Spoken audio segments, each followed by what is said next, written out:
जोहार संगवारी हो।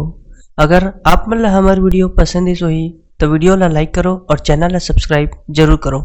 और हाँ, बेल आइकन ला जरूर दबाओ ताकि हमार नवा अवैया वीडियो आप मन ला सबले पहले मिले।